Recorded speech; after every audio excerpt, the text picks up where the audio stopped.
And it actually kind of brings me to why I wanted to talk with you tonight. As the Yeah. Sith apprentice, I have to kill you now since Yeah. Okay. I I had appreciate it. Yeah. yeah. As you know the rule of two. We have to keep It's getting my own stronger. fault. It's my own fault, right? I didn't follow Darth Bane's rule of two, right? Mm-hmm. Yeah. One to crave the power, one to embody it. I took on a bunch of disciples, and now they're going to gang up on me and overthrow me, despite being less powerful. Yeah. Well, I will kill you single handedly. But yeah, no. So the reason I showed up, Scott, is because I think you are I think you are the ultimate weapon of practical libertarianism. And that's kind of why Hmm. I showed up. Because what I want to do with you tonight is hopefully at least open your mind to the idea of pragmatic libertarianism versus principled libertarianism. And so there's a lot of routes to go down, but I think you kind of understand what I'm saying when I say principled versus pragmatic libertarianism, unless you want me to kind of flesh out what I mean by that. Well, I would like to hear what you think that means. I feel like I know what you mean, right? But I don't want to start off on a misunderstanding. So, like, what do you mean by pragmatic versus principled, personally? Sure thing, sure thing.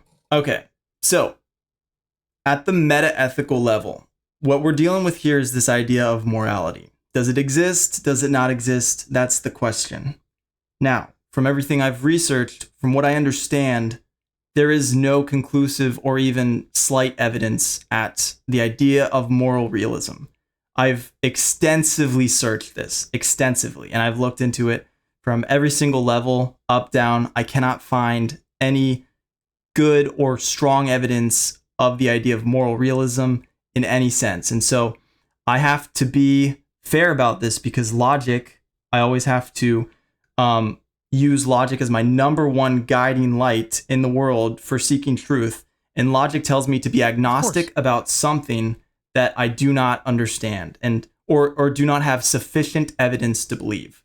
So when it comes to the idea of moral realism has not been proven, and so I cannot use moral realism as any type of convincing argument for my position. So I don't use moral realism. Okay. Now, And now, when you sorry, go okay, go ahead. ahead. Yeah, yeah. No, go ahead. I mean, I want to get your like full thing before Sure, I sure. engage with So that. so there's two routes you can go down, okay? Principled libertarianism. They believe that the idea of the NAP or the non-aggression principle is intrinsically good. The idea of not violating other people's right is good in and of itself. It is good independent from humanity. Okay? In pragmatic libertarianism, they are values based, or they value the outcomes of the NAP. So that's the big distinction. Now you might be wondering, Hmm. can I have both of these things? And well, you can, but the thing is, you can only be a pragmatic libertarianism or a principled libertarianism. And the reason why is because value based outcomes and moral based outcomes are antithetical to each other. They're absolutely separate. Now, Liquid Zulu has said that you can combine these two things, but this is absolutely not the case. Pragmatism and principled rules are things that cannot go together. They are antithetical to each other. I I would say okay.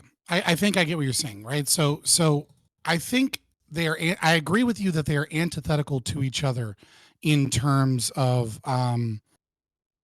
in in terms of hmm, I the motivation behind the goal are antithetical, right?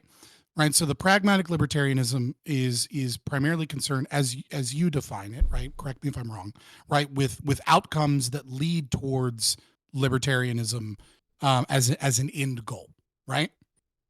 Yeah. And Well being would be the end principled goal. prin, well, I mean, like when specifically pragmatic libertarianism would assume that the two are synonymous, right? Mm-hmm. Like if you're like David Friedman, right? That like well being and like a free society and like that is most efficient, is going to use free market capitalism and anarchism etc. Right. Whereas principled libertarianism is completely unconcerned with the outcomes. But this is where I have a slight disagreement. They're completely unconcerned with the outcomes if the means by which you hope to achieve those outcomes is antithetical to the principle. But I don't think that the principled libertarian is not desiring those outcomes, right? So it's like if let's say there are 6 paths to achieve something, right? And 4 of those paths require violating principled libertarian, means, right? And 2 of them don't, right? I feel like the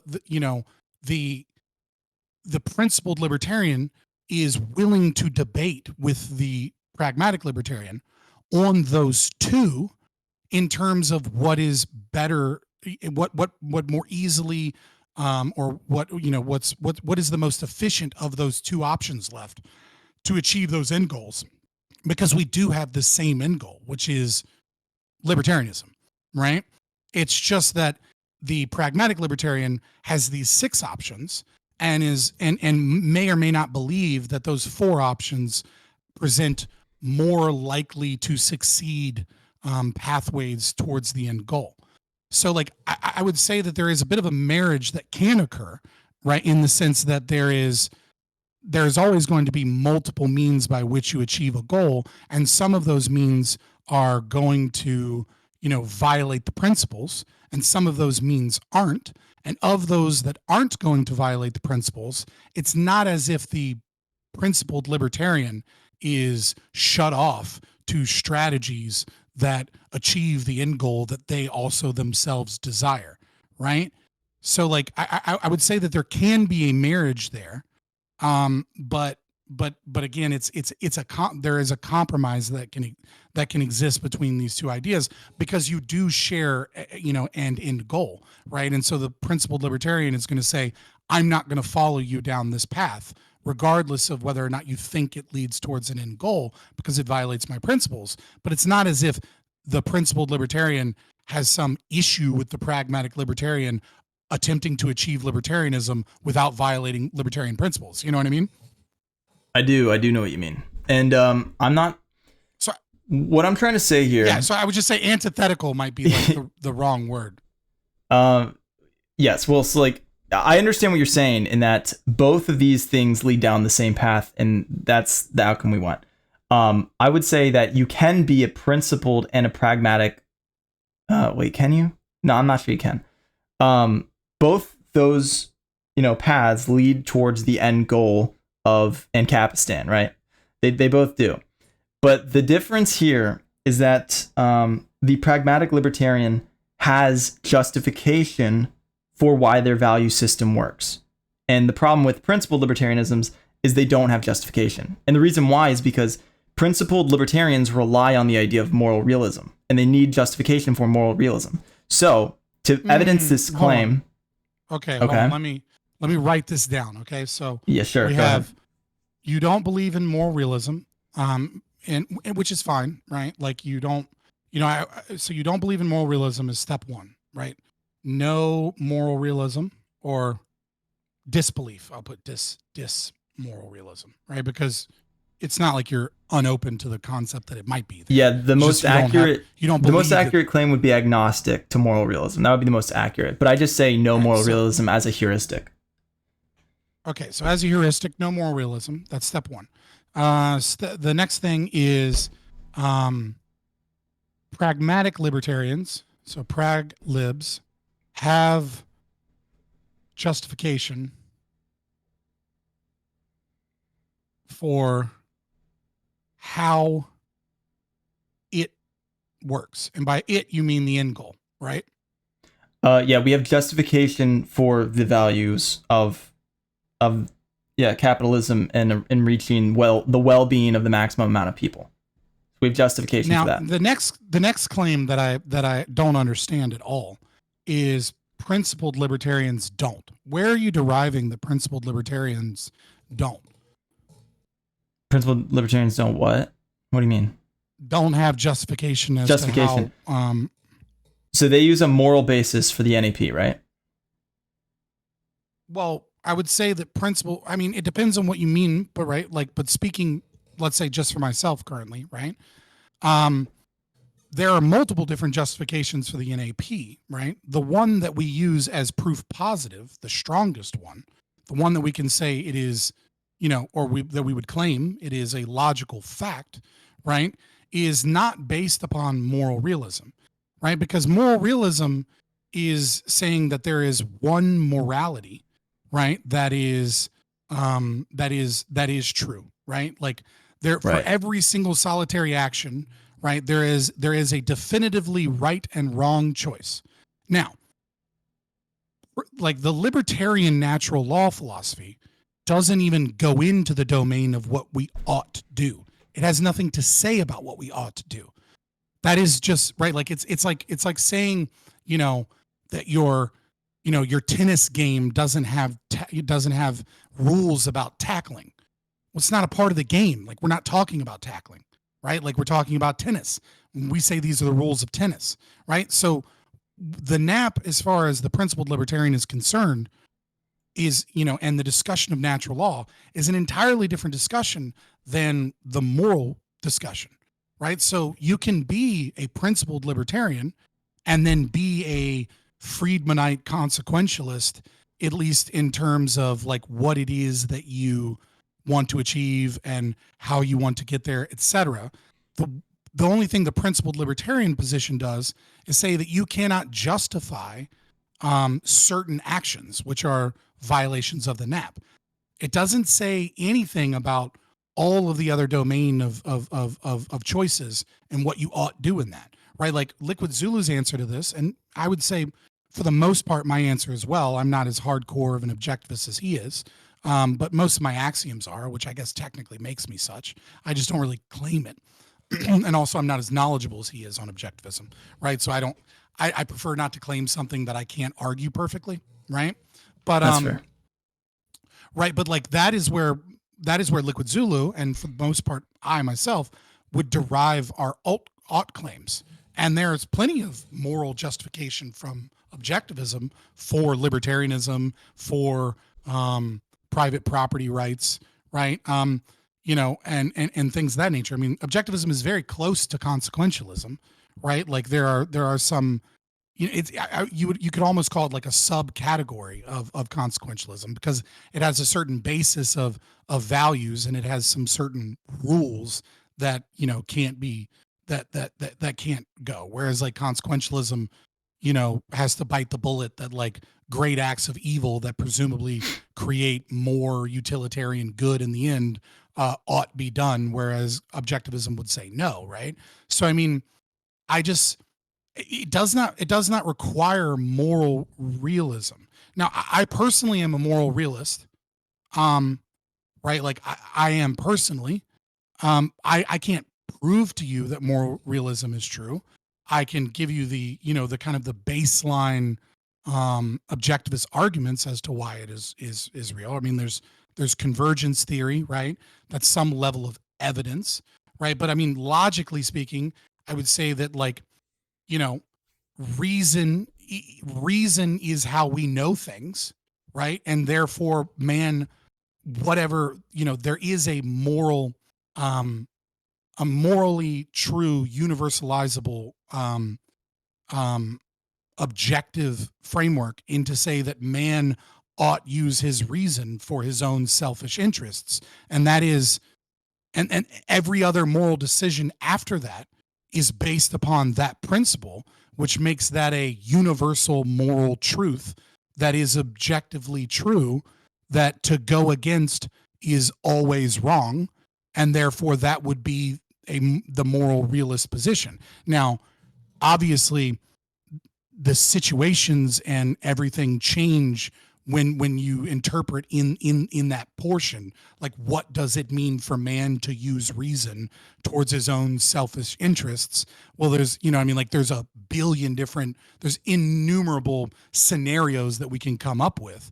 And then you could be like, look at these billion different questions, and you're giving different answers for each one. Like this is shows that more realism is not true. But I would say that that's not actually proof that more realism isn't true, but rather that that's just different scenarios that change the equation.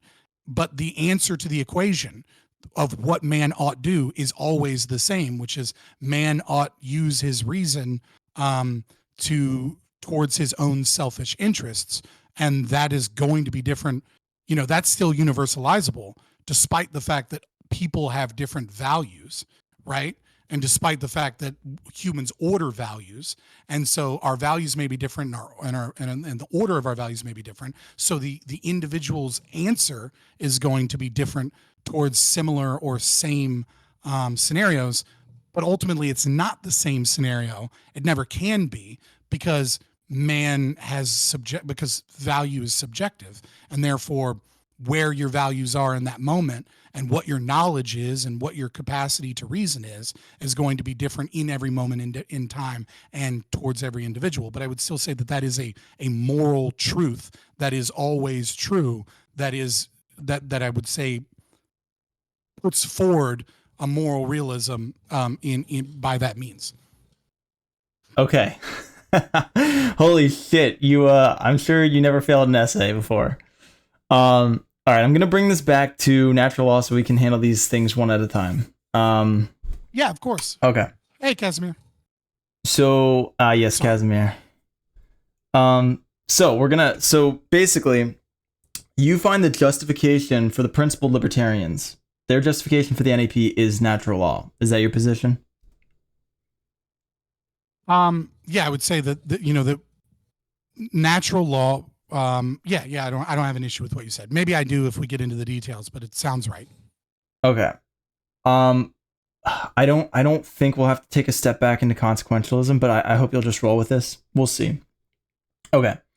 Do you accept that natural law falls under the subcategory of either deontology or consequentialism?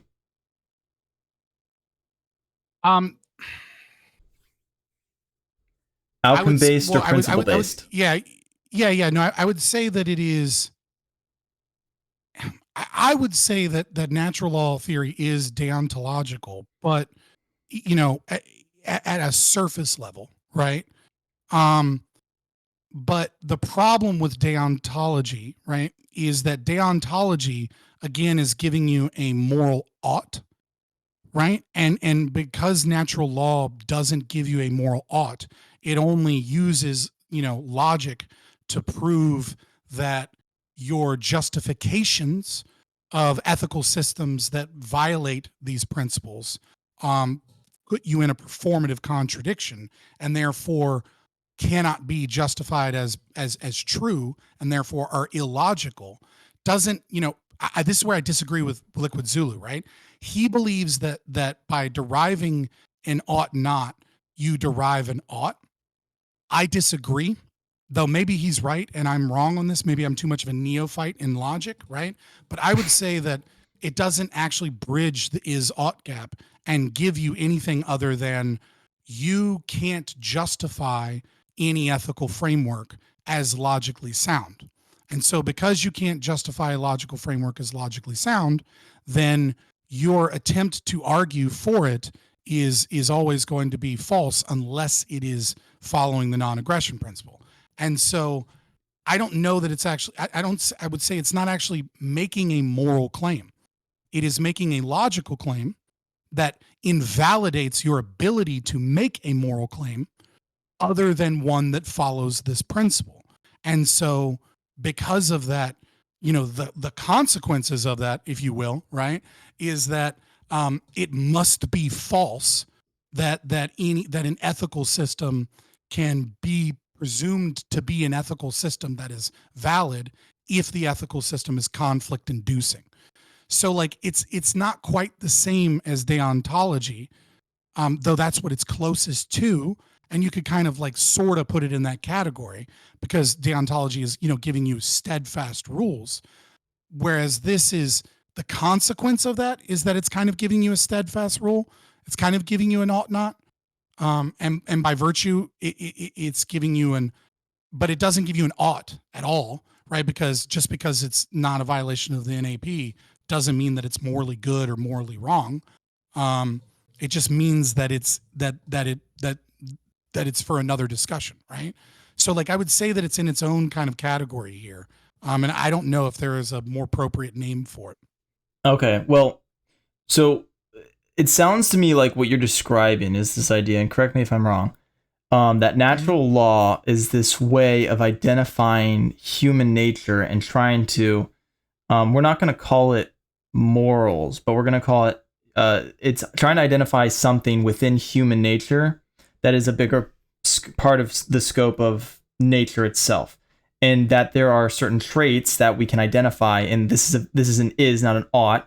So when you're talking about natural law, you're talking about things that you can identify in human behaviors, and the way you're describing it almost seems outcome based if we're to pursue it, because we're looking for things that are objectively good and healthy for human behavior, like not engaging in hedonism, not eating unhealthy, things like this. So it sounds to be more outcome based than deontological based. But I had a discussion with Divinity. I don't know if you know who that is. So I want to point out that natural in natural law is not referring to nature, right? And it's not necessarily referring to human behavior. It can refer to human behavior, right? But instead, it can also refer to logic, right? And it can also refer, though obviously I wouldn't say that it does in my position, right? But it can also refer to like the laws, passed down by divinity or God, right? So like if God says thou shalt not kill, thou shalt not murder, right? And that is a commandment from God. And God is like the ultimate authority of what is right and what is wrong, right? Then that is a natural law, right? That wouldn't refer to necessarily, it would refer to the law. It would have a consequence of limiting human behavior, right? Because it would be by default wrong or illogical and therefore like unjustifiable. But it's not necessarily like we're looking at human behavior from a functionalist perspective or something, right? Like we're saying this is illogical in some means by like the laws of nature, and not the laws of like the trees and the earth that we live on, or the laws of like how humans interact, but rather the law of like nature philosophically, like the nature of the thing itself, right? This is a law of the universe. This is a law of existence itself that, that if that the non-aggression principle, right? Because if you violate the non-aggression principle, you can do so, right? You can live by the law of the jungle. But if you attempt to justify that not be done to you, you fall into contradiction. And so Okay. Wait, we can roll with this. So it's derived from logic from that perspective. Okay, so we can roll with this. So it sounds like you're identifying an is, like a law of logic is an is. So like you're saying that there's universal laws, and that's what we mean by natural law. We're talking about universal laws, not nature itself.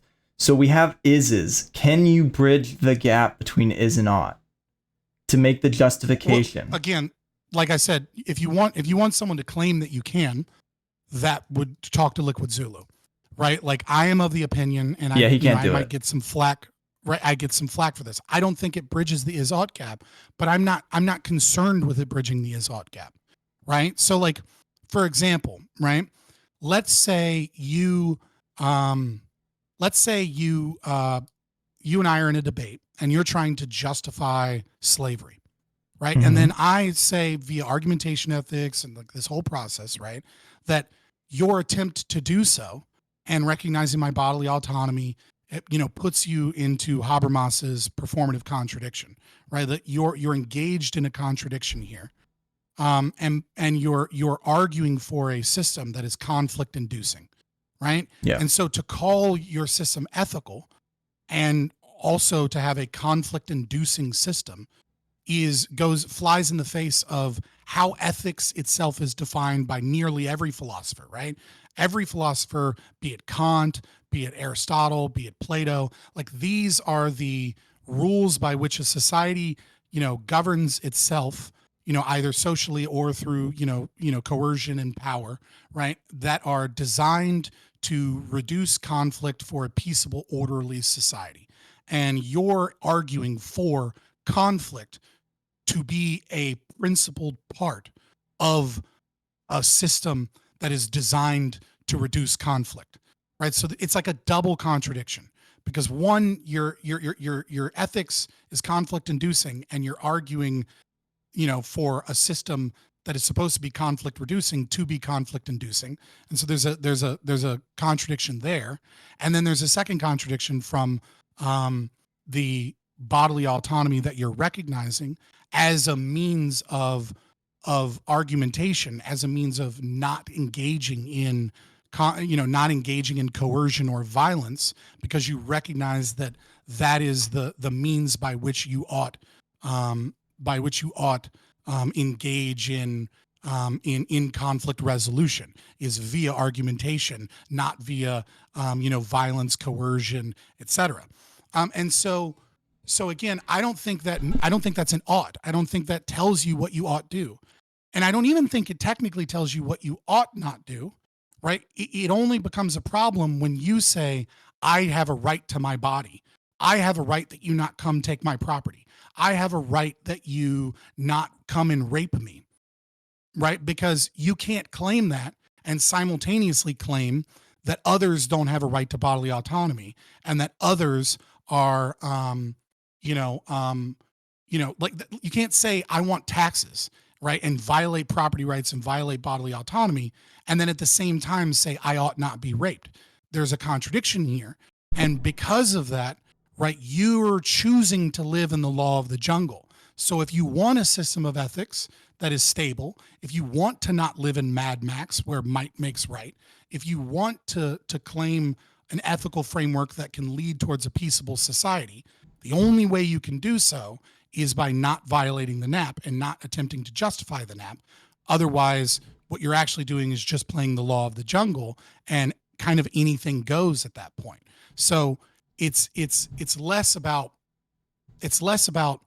what you ought do, or even what you ought not do, right? Like, you can live by the laws of the jungle. Plenty of people do.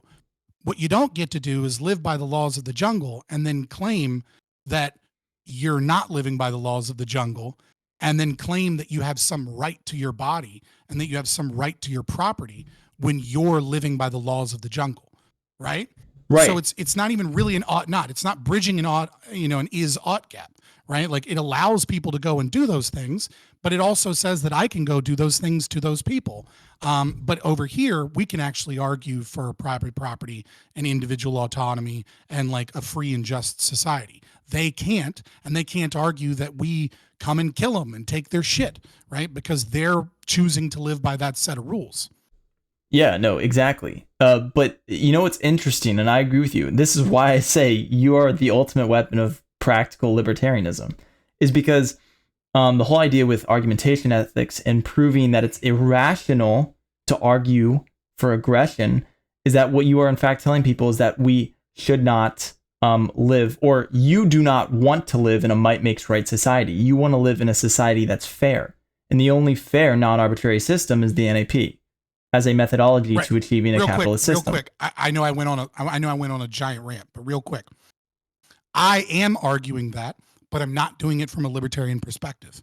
I'm doing it from my own moral perspective, or as an objectivist, or as a virtue ethicist sometimes, right? Like, my own personal moral philosophy, when I once confronted with that truth, with that reality, is, yeah, I don't think it behooves anyone and is good. And here are my other reasons beyond libertarianism, right?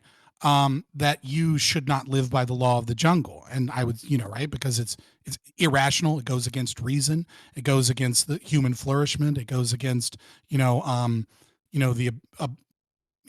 goes against a billion things that are bad, right? But that's not libertarianism telling me that. Libertarianism is just giving me the prescriptive It's giving me the fact that only an ethical system that is commiserate with the non-aggression principle can be justified as an ethical system. All other systems that attempt to violate the NAP are logically unsound. Absolutely. So when you use argumentation ethics, you're actually proving the outcome is what's valuable there. And that's why I think that if you switch your framework around and you switch to, hear me out, you switch to a consequentialist framework, you can actually prove to all the consequentialists the truth of the path, the methodology. I do. By internal critique, is that what you're saying? I do. No. I do all the time. When I talk about oughts, I talk about oughts all the time, and I'm doing that mostly from an objectivist position, which is, pretty close to consequentialism, right? Consequentialism's fine. It's great. I have no problem with consequentialism when it is logically justifiable. The problem with consequentialism, especially from the left's perspective, right, is when you say the social contract theory is good, and it's okay that some people have their property stolen, and it's okay, right, so that we can fund welfare programs because the outcomes are better than if we didn't fund welfare programs, right? Because that's when it goes, hey, that's not a justifiable position. That is irrational, illogical, and it is untrue. It cannot be true. It cannot be true that it is morally good to steal from people so that we can redistribute wealth. Regardless of what you think the outcomes are that justify it, it's unjustifiable by the very nature of it being a conflict-inducing policy that cannot be a part of an ethical framework because it's a conflict-inducing policy, right? And the reason that this is so important, right, is because consequentialism is and always will be your best guess. No one has perfect knowledge. It's impossible, right? There are a billion interactions in the market. Every human has different values, and they order them differently, and those values change from moment to moment, right? And so you're doing a best guess about what you think future outcomes will be with an action, and you cannot justify violating the non-aggression principle as that. Once you agree to that, once you agree that violating the non-aggression principle is unjustifiable, we can talk about everything else in the domain of consequentialism or whatever moral framework you want to use. I'll hear your argument and give mine, right? Yeah, no. I mean, I agree with that. And, it really makes me sad that I tried everything to make a deductive case for capitalism. I tried everything, but it simply cannot be done. You cannot make a deductive case for capitalism. You can only make inductive cases for capitalism. And so that's what's, really sad about it. But the truth is consequentialism is the only way to go. You have to use inductive reasoning to prove to people that if they want good outcomes, if they want well-being, a happy society where people are treated the most fair possible, and we have tons of wealth and we have tons of freedom and we can do everything we want without hurting other people, the methodology we have to use is consequentialism. We have to be value-based. So that's all I'm saying when I'm hoping to switch you over to practical libertarianism and just abandon this idea of principled libertarianism, because the reason why I want you to abandon it is because there's simply no good argument for it. There's no justification, and it makes you look bad. Did you see the Dave Smith? Okay, hold on. You say, sure. What do you mean there's no case for principled libertarianism? You keep coming back to this. I don't understand your. I feel like we're circling back to a previous discussion, right? Which is that I feel like there is a case, obviously, for principled libertarianism, right? But again, principled libertarianism isn't giving us oughts, right? So principled libertarianism is not my only position, right? So yeah, if I was going to say principled libertarianism is the only means and the only lens by which I justify whether or not something is right or wrong, I absolutely agree with you. It's completely incapable of doing that, right? But if principled libertarianism can say that certain things are unequivocally wrong, why are you saying that there is no justification for it? And then furthermore, Why is that? Why is it a problem that makes me look bad? I'm trying to understand your logic here.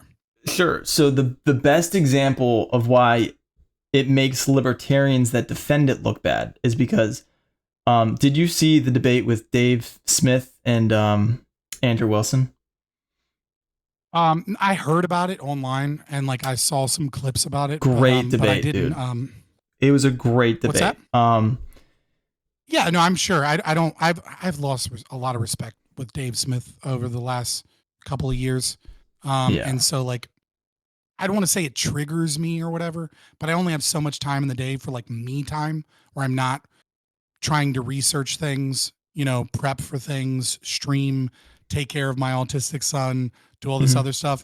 And so like if someone's like, "Hey, watch this hour and a half, 2 hour podcast," I'm like, it better be exactly what I want. Because if it's not, it's gonna, you know, it's just gonna be a waste of my time. That's fair. But I That's love fair. Andrew. I love Andrew. You know. Yeah. I have so many disagreements with him, but he's really entertaining. Yeah, I do too. I'll be very I'll be very open about this, right? I have known a lot of content creators in the Twitch and YouTube space, and I have DM'd a lot of people, right? And what I have found is that of almost anyone, Andrew Wilson is both consistent and good and honorable throughout all of his online communications and all of his personal things, right? Andrew Wilson connected me with people when I asked to be connected with people, which I very rarely do. Andrew Wilson has helped me out, you know, or attempted to help me get like my Twitter account back, and like actively worked towards trying to get my Twitter account back, which I didn't get back, but you know, like, you know, send out emails and communications to people that are there, right? You know, and this was kind of still the old guard was there, so unfortunately I was fucked. Um, right, like he has always been respectful. One time he couldn't make a debate as a moderator, and like immediately he was like, "Here's the problem. Here's what I'm going to do to fix it. You know, I can reschedule or I can get this other person to moderate. Like, I'm so sorry." Like he's a man of his word. He's a good man, and I don't care that he calls some girls on the whatever podcast a whore, because they are. I just want to point that out, put that out there. Yeah, no, Towards no, the that's public fair. domain, I right? It's so funny because I think Andrew does put on this facade of like overly aggressive, and I think he does it for the Oh blood yeah, sport aspect of. But I do think at the end of 100%. the His day, show's he's a called good The man. Crucible. Yeah, It's called The Crucible. Crucible. Like if you show up to a Pretty show bad. called The Crucible and you're not looking for a blood sports debate, I don't know what to tell you.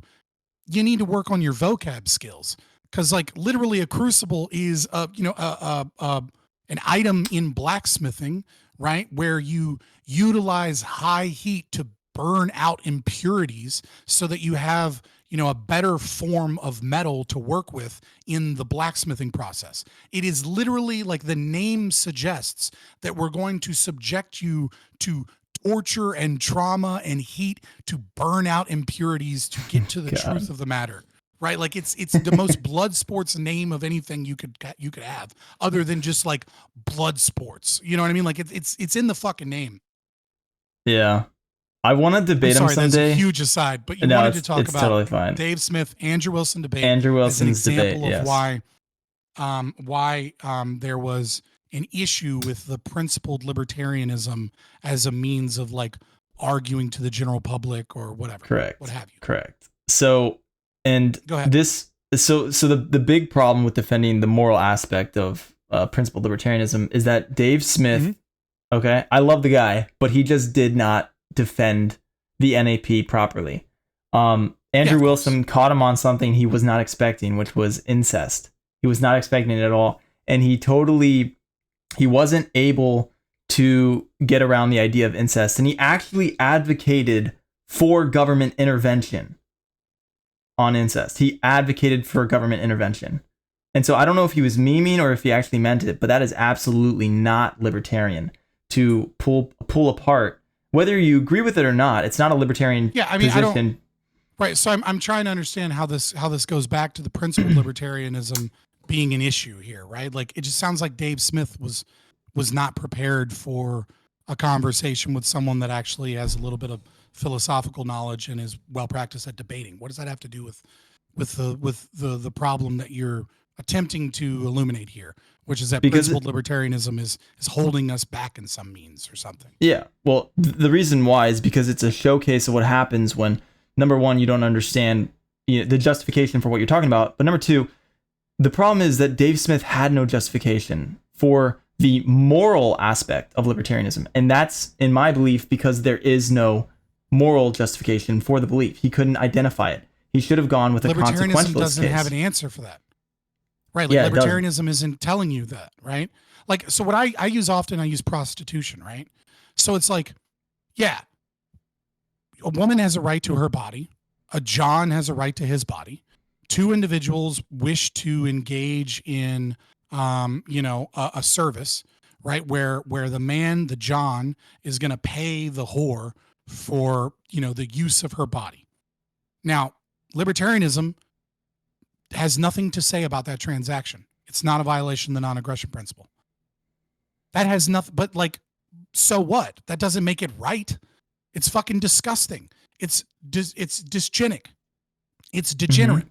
It's a woman that's it's a woman that's subjecting herself because of whatever traumas she has in her life to debasing the very element of her body and causing psychological trauma and, engaging in this for money. It's, it's dysfunctional from the aspect of the trauma. It's dysfunctional from the aspect of pair bonding and relationships and like the need to have strong family ties and units, right? And from the man's perspective, it's, like there are a million reasons why prostitution is wrong and you shouldn't do prostitution. And if we lived in a community, we should all voluntarily agree either that prostitution is wrong. And if we can't all agree that prostitution is wrong, right, we should collectively live in a neighborhood that says that they're not going to be fucking prostitutes in my neighborhood and put that shit in a red light district somewhere away from the rest of us. And when I find a whore online bragging about being a whore, I'm going to call her what she is: a fucking whore, a slattern, a harlot, a fucking slut, whatever you want to call her. And when I find out a dude is paying for prostitutes, I'm going to do the exact same thing and call him a weak bitch of a man that can't get his shit together, that is ruining his own brain, ruining his sexuality, ruining, his either potential or current relationship. Obviously, if he's in the current relationship, even worse. Like, there are a million reasons why prostitution is wrong, just like there are a million reasons why incest is wrong. But that doesn't mean we get to use a gun to, shoot someone in the head because they're fucking their sister. It means that, like, you ought to fucking, I don't know, if you're Andrew Wilson, fucking these people need Jesus. Like, go get them some Jesus, man. Like, go work to fix this fucking problem. And if they refuse to fix and they refuse, keep saying love is love, then banish these motherfuckers from polite society. And if they have a child, right, and that child is, if they have a child, that's maybe where we can get into like a gray area of like what we ought and ought not do, right? Because I don't think these are probably good guardians, but I can't prove it, right? And so like, I'd like to hear the arguments, about whether or not, dig in deeper on that, if like in whether or not that's a NAP violation in that regard, right? To obviously birthing a child is not a NAP violation, and their genetics are, though the fault of the parents is not necessarily a NAP violation, but that's something that is like a million times worse, right? And is something that I think would require the strongest of social pressure. And then lastly, I would like to say, just because like there's this problem where people confuse natural law with common law, because they don't understand that natural law isn't like legal framework the way that we use the term law, right? Like when we say natural law, we're saying this is illogical and this is kind of a law of the universe of reason and logic. And if you violate this, you fall into contradiction and you're just wrong. It doesn't mean that there's a magical angel that comes and stops you. There's no enforcement mechanism for you being wrong unless one is created by humans. But nevertheless, there is also common law, right? So when a society sets itself up and chooses to have a corpus of rules and regulations, like these things will be done that are not violations of the NAP, but there are things that will be taken on voluntarily by the society because they're just more functional that way, right? Like if I live in a society and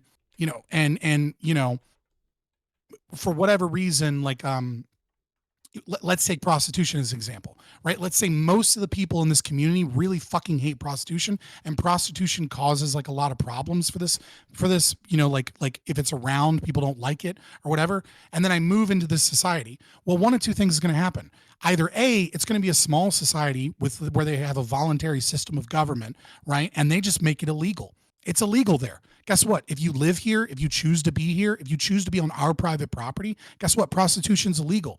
We will kick you out. We will throw you out. And you signed some contract when you came here and bought property, and in that contract it says we're gonna fucking fine you money. Like that's not a NAP violation because it's voluntary. You chose to move to the place where prostitutes aren't welcome.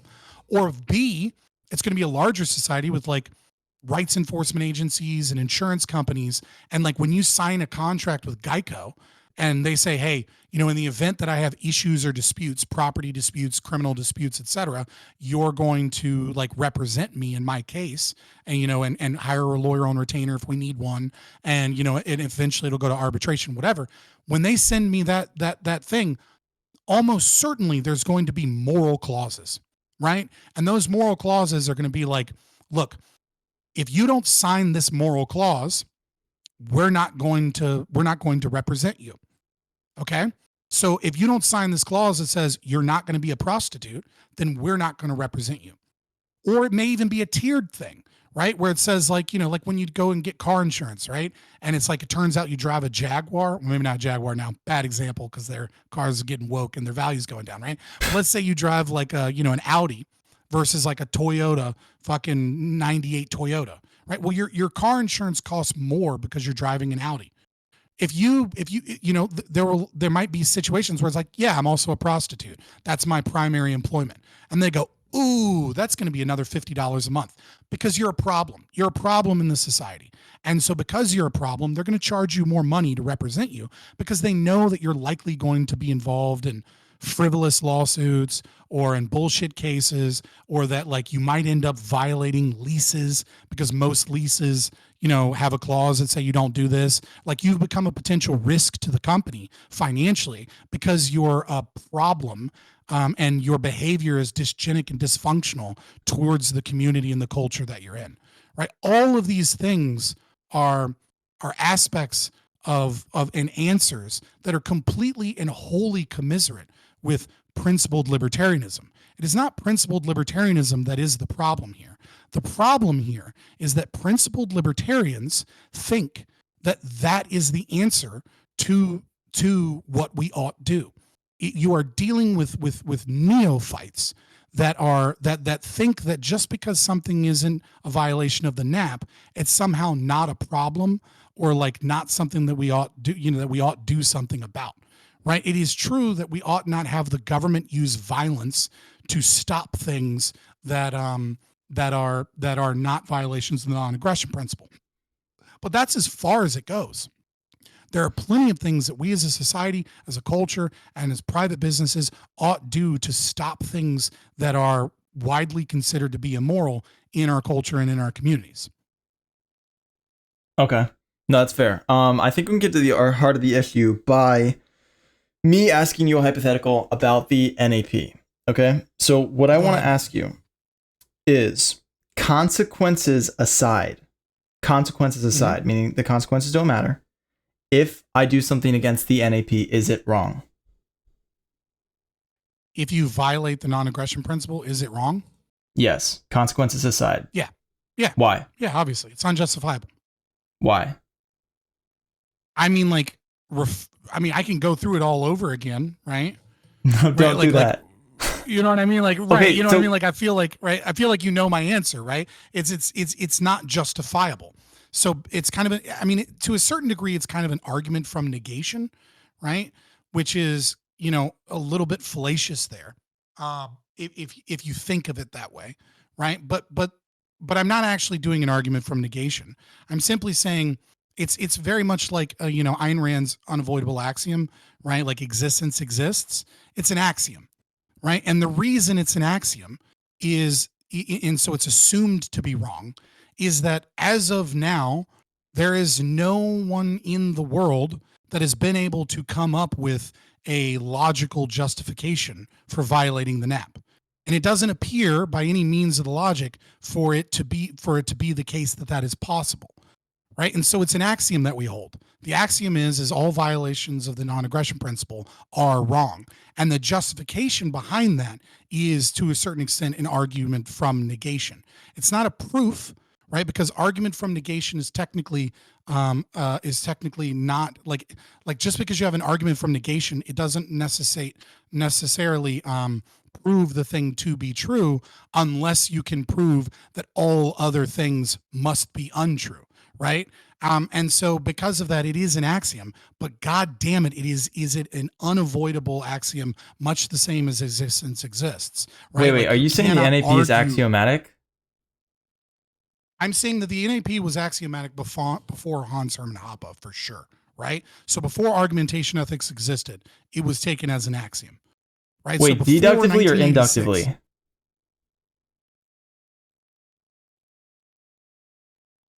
What do you mean by that? Okay, so there's at least two categories of axioms, right? We've got deductive axioms and we have inductive axioms.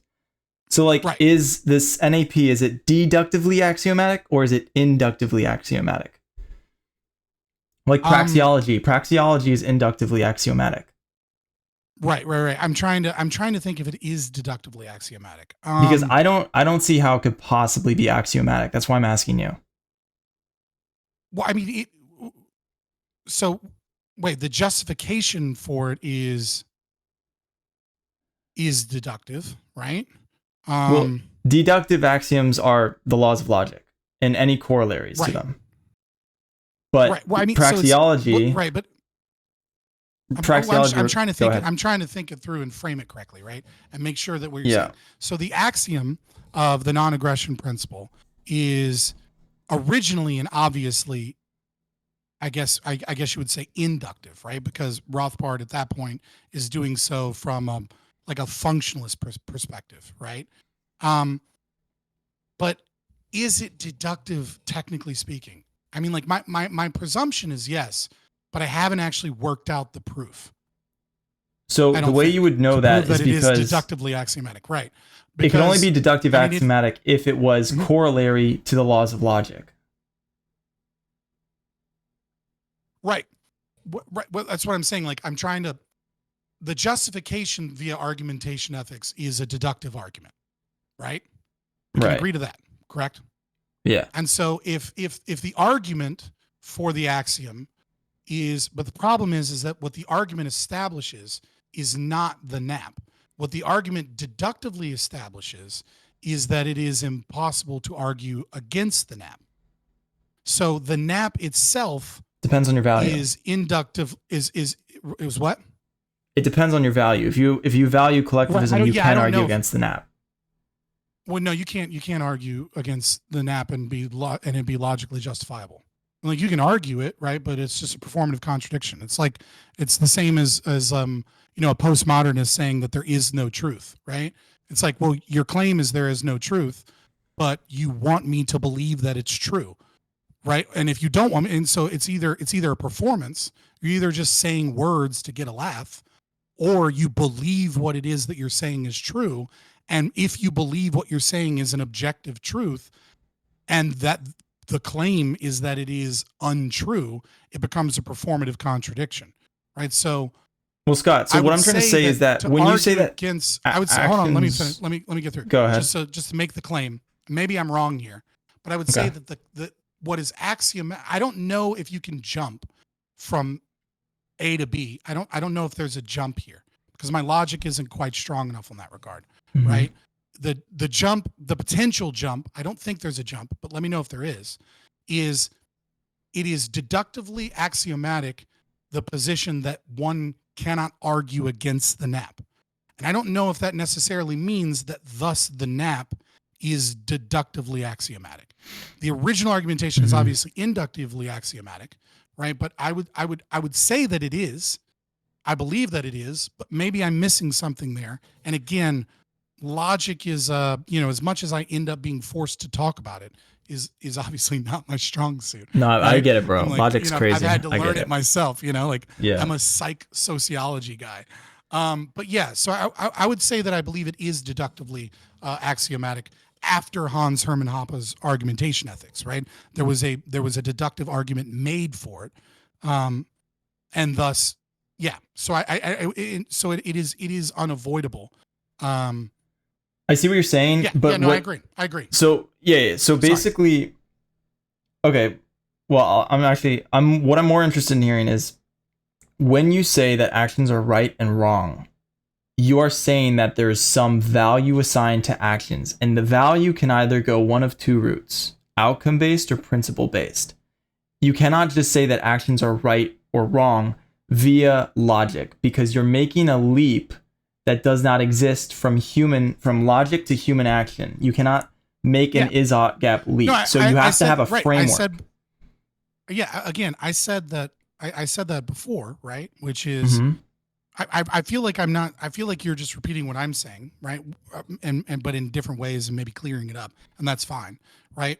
Again, I said I don't think the argumentation ethics bridges the is-ought gap, right? It only is a deductive axiom. Yeah. I think, right? I'm pretty sure it is. Maybe I'm wrong. I'd have to go look at the proof again, and look at some of the laws again. But it is only stating that anything that you claim is an ethical framework of how we ought, order society, that is conflict inducing, that is, a system that violates the non-aggression principle, is logically unsound. The argument is. Yes. You can still correct. claim it, but you're just claiming the law of the jungle. You can still live it, and you're just claiming the law of the jungle, right? And so what the consequence of that means is that if you argue for a system of ethics, right, and then that ethics is conflict inducing, and then someone violates your rights, you're the one that said you wanted to play by those rules. You don't have any logical justification for saying that I'm wrong for violating your bodily autonomy when you yourself argued against your own bodily autonomy. Well, okay, so the way I understand that it's morally good to do such, because you're just wrong to claim that it's morally good, because you're in contradiction. It's not telling you what you ought do. And technically it's not even telling you what you ought not do, right? Like it's just saying that you're not capable of making a claim. Like it's just saying that you can either choose to be a rational human, and rational humans follow the non-aggression principle in their moral arguments and in their ethical frameworks, or you can choose to go be a beast and an animal, and we will treat you like a beast and an animal, because that is what you are. When you say taxes are good to help the needy, you are effectively saying, I want to live by the law of the jungle. I am a beast and an animal. I'm an irrational, unthinking man, and nothing that I say matters. Nothing that I say conveys any reasoning or meaning behind it. And if you have the power to overthrow me or stop me, you can, and it was perfectly morally good for you to do so. Come blow my brains out like the dumb animal I am. That is what you're effectively saying whenever you attempt to justify the non-aggression principle, violations of the non-aggression principle, or when you attempt to justify ethical systems as well. Yeah, I would say the simplest way to approach argumentation ethics is that if you deny them, you are implicitly accepting the idea that might makes right, because you cannot rationally justify aggression. So that's the simplest way of understanding argumentation ethics. Yes. Yes. Thank you for being a better communicator than me in this moment. Listen, bro, I had to dumb down these concepts. I had to dumb down these concepts so that I can understand what they mean. But yeah, so yeah, but okay, so I think we're good there. I think we talked a lot about that. I am in